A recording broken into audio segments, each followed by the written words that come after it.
hello everyone, once again welcome back to my channel, and in this video I am going to discuss the 13 most expected questions for general training writing task 1. अगर आपने exam book किया हुआ है या plan कर रहे हो दिसंबर की एंडिंग में देने का या इवन इन द जनवरी का first week if you are planning to give your IELTS exam, so here are 13 highly expected questions that you must prepare. And जो क्वेश्चंस आजकल जो ट्रेंड चल रहा है इसी को पूरा ट्रेंड को सारा एनालाइज करके जो रीसेंट एग्जाम्स किस टॉपिक पर क्वेश्चंस आ रहे हैं एंड आने वाले क्वेश्चंस किस टॉपिक पर आ सकते हैं. Based on these analysis and trend, I have framed only 13 questions and it's literally that easy to prepare. अगर आप ये 13 questions को prepare कर लेते हो, then paper में अगर कोई भी question आ जाएगा, you will be very easily able to write down any writing task 1 question. So without wasting time, let's get started. सबसे पहले, as you know, writing task 1 में we have 3 different types of categories. First category जो mostly common paper में आती है that is the formal letters. अब formal letters, if you don't know, formal letter means कि अगर आप लेटर किसी ऐसे पर्सन को लिख रहे हो जिसको आप बिल्कुल ही जानते ही नहीं हो, जिसका आपको नेम ही नहीं पता, that comes under the category of formal letters. इसमें सिर्फ एक चीज होती है कि आपने स्टार्ट करना होता है dear sir slash madam comma के साथ. एंड मोस्टली ये आपको एग्जाम में दिया रहता है begin your letter as follows. तो जैसे ही दे रखा हो वैसे ही आपने लेटर को स्टार्ट करना होता है. सो फॉर्मल लेटर्स बेसिकली ऑफिशियल होती हैं एंड हायर अथॉरिटीज को लिखी जाती हैं. सबसे पहले फर्स्ट जो लेटर आपने क्वेश्चन को प्रिपेयर करना है that is about the complaint about poor service और एक्सपीरियंस. कोई भी आपकी सर्विस पुअर हो, एक्सपीरियंस आपका पुअर रहा हो, उसके बारे में कंप्लेंट करने के लिए to a manager, to a travel agency, to airlines और एनी शॉप एक्सेट्रा.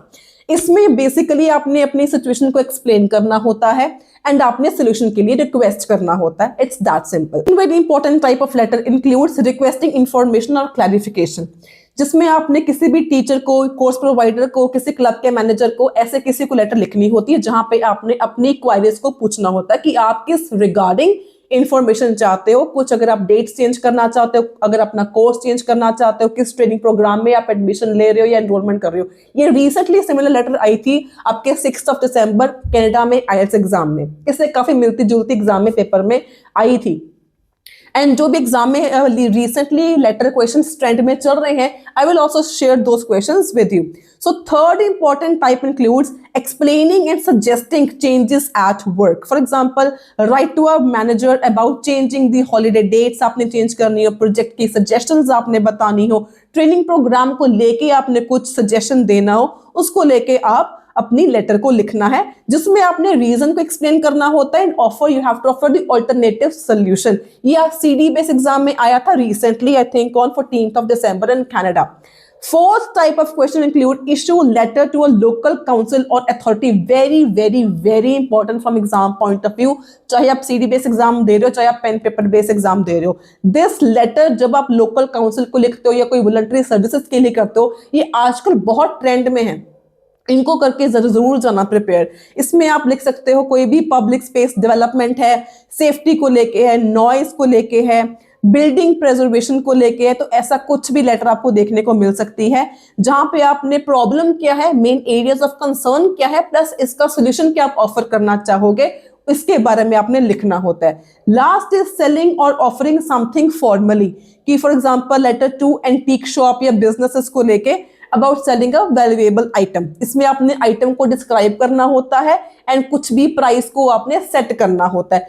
अगेन ये लेटर्स वो हैं, अगर आप इनको प्रिपेयर कर लेते हो, इनके बेस के ऊपर भी कोई भी लेटर आ जाएंगी. सेम आइडियाज को यूज करके you can easily frame any of your writing task 1 का आंसर.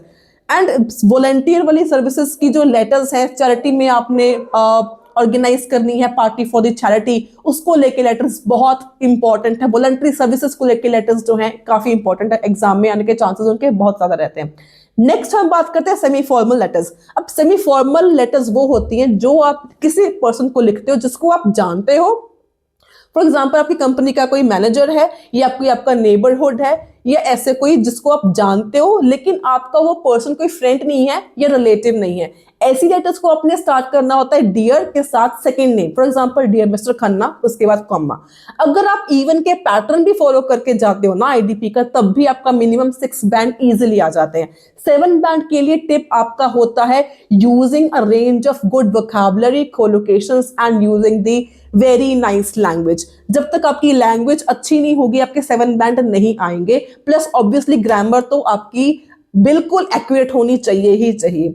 सो इसके बाद जो नेक्स्ट सेमी फॉर्मल की कैटेगरीज में इंपॉर्टेंट लेटर है, that is letter to your manager, your colleague को आपने लिखनी होती है asking for a time off और अ चेंज इन प्लान। अगर आपने कोई हॉलिडे लेनी है या प्लान को चेंज करना है, इसको लेके लेटर आ सकती है। Next is letter to a neighbour या house owner about any issue, कोई भी नॉइज प्रॉब्लम है, मेंटेनेंस प्रॉब्लम है, कोई फैसिलिटी इंप्रूवमेंट को लेके प्रॉब्लम है, ऐसी लेटर्स पेपर में आने के चांसेस बहुत ज्यादा हैं। अगेन यहाँ पर आपने सिचुएशन को डिस्क्राइब करना होता है एंड आपने पॉसिबल सॉल्यूशंस को अपना देना होता है। अगेन ये जो लेटर है आपकी किसी भी रेस्टोरेंट या होटल को लेके भी आ सकती है, किसी कंपनी के इवेंट को लेके भी आ सकती है, किसी पार्टी को लेके, फॉर्मल पार्टी को लेके आ सकती है। अगेन सब में बातें सेम ही है कि आपने प्रॉब्लम बतानी है, क्या हुई, आपको क्यों दिक्कत हुई, प्लस आपका सॉल्यूशन इसमें आप क्या देना चाहते हो। नेक्स्ट इज इनवाइटिंग और arranging plans with colleagues, again very important from the exam point of view. कोई भी पार्टी का प्लान है, कोई टीम इवेंट है विद डिटेल्स एंड सजेशंस, इसको लेके लेटर्स पेपर में अक्सर आ जाती हैं, इसको लेके भी आपने प्रिपेयर जरूर करना है। So here is one more आपके लिए information and announcement, if you are also planning to give your IELTS exam very soon, then आपके लिए अगर आपने यही क्वेश्चंस को प्रिपेयर करना, you just have to like, share, subscribe and hype this channel and share the screenshot on my WhatsApp number, and I will give you a complete list of questions based on these categories, जिनको अगर आपने prepare कर लिया इसके बाद आपको कुछ भी प्रिपेयर करने की जरूरत नहीं पड़ेगी। So moving on to next and the third category is informal letters। इसमें आपने लेटर लिखनी होती है किसी फ्रेंड को, अपने या फैमिली मेंबर को।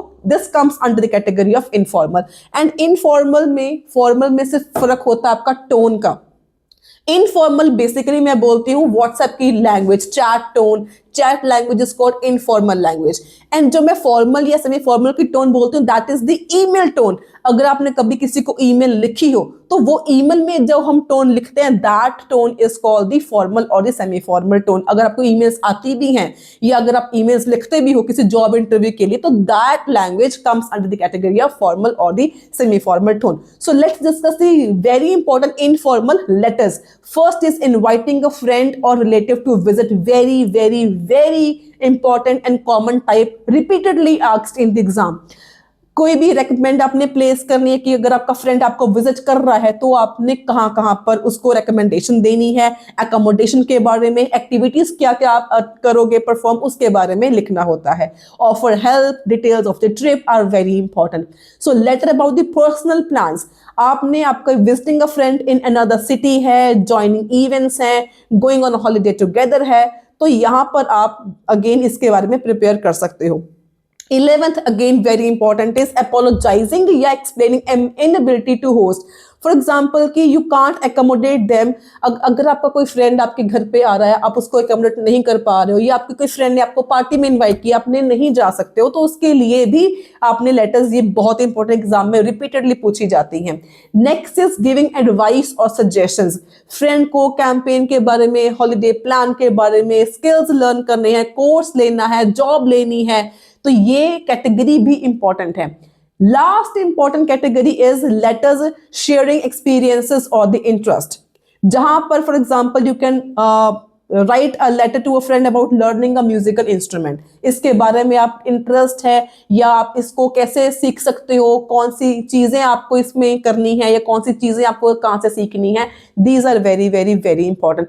एंड इसमें अगेन जो मैं समराइज करूं, जो इंपॉर्टेंट टॉपिक्स आपने राइटिंग टास्क 1 के लिए प्रिपेयर करने हैं, those are complaints and request, issues को लेके, सर्विसेज को लेके, रिपेयर्स को लेके, चेंजेस को लेके। Second is invitations and arrangements, third is explanations and apologies, fourth is suggestions and advice, fifth is personal sharing experiences or interest. ये 5 categories हैं for writing task 1, including all the 3 types of letters जो अगर आपने prepare कर ली आपका writing task 1 totally prepare हो जाएगा. And again, if you want the full complete list of questions, you just have to like, share, subscribe and hype this channel and you can get the list. I hope you find this video informative. If you find it informative, do give it a thumbs up, share it with your friends, and do not forget to subscribe my channel for more informative videos on IELTS. And you can also drop down your queries, if any, in the comment sections below.